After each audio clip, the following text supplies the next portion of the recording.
Hi guys, it's Miss Kim from Compass Kids, back with you today to share a little game that you can play at home.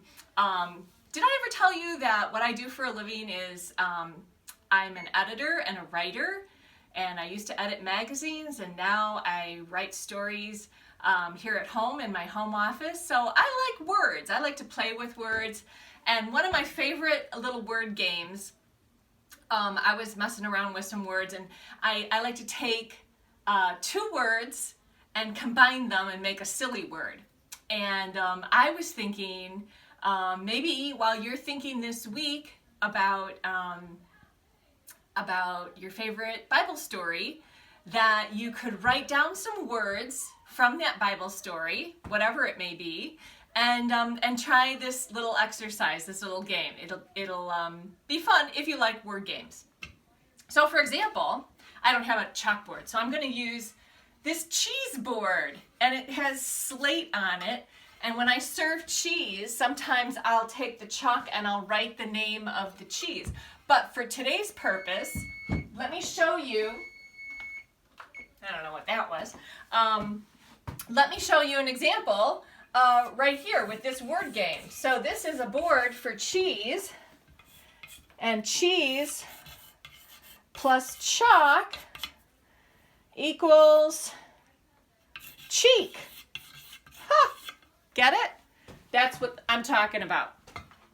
Taking two words and putting them together to make a funny word. Let's see. Here's another one, just as an example, and then I'll do a few from yesterday's story that I told you. So what if you take, I broke my chalk. What if you take a worm plus a woman? What do you get? You get a worman. That's a lady who likes to play in the dirt. Okay, so hopefully you watched my previous video from Luke chapter 15, where Jesus is telling three parables, three short stories. And remember, the first story had to do with sheep,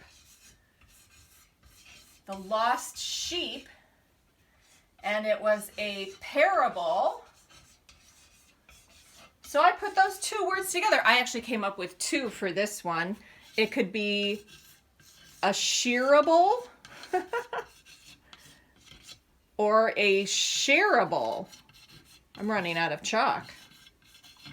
You came up with one, Mr. Zielinski. What was yours? There's no Mr. Zielinski here. This is the voice of God. The voice of God. What was yours on this one? You had a good one. Let's see. Sheep plus parable. Pin in an onion. Oh, a pin and an onion. What do you get when you put those two words together, Mr. Zielinski? You get, well, take a moment, think about it. Here, I'll write it. Pin, but that has nothing to do, I was talking about the sheep and the parable.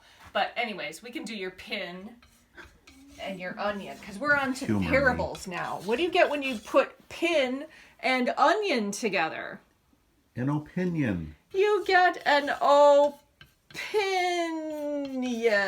Oh, that's very good. I thought you had a different one for my sheep one, though. I'll ponder we'll that. do a couple of more. I won't write this one, but remember the next parable that Jesus told was about a lady who lost a silver coin. So if you put, and she had to sweep her house, remember, to find it. So you put the word sweep and the word silver, and you get swilver. Another one, the last story that Jesus told was about the lost son. And there was forgiveness. It's a story of forgiveness. The father is so glad when his son returns. So I put the word forgiveness with the word pig, because the last thing the son was doing before he came home was he was feeding the pigs. So forgiveness and pig for pigness. And then my very last that I will end with, and then I'll give you a challenge. Remember how the whole thing started in Luke chapter 15? It was the Pharisees who were mumbling and grumbling about Jesus. Pharisees were very good about causing friction. Do you know what friction is? It's trouble and conflict. They like to stir up conflict. So when you put Pharisee plus friction, you get a fricassee. Well, not exactly spelled right, but you get the idea. So you're thinking this week of your top 10 favorite Bible stories.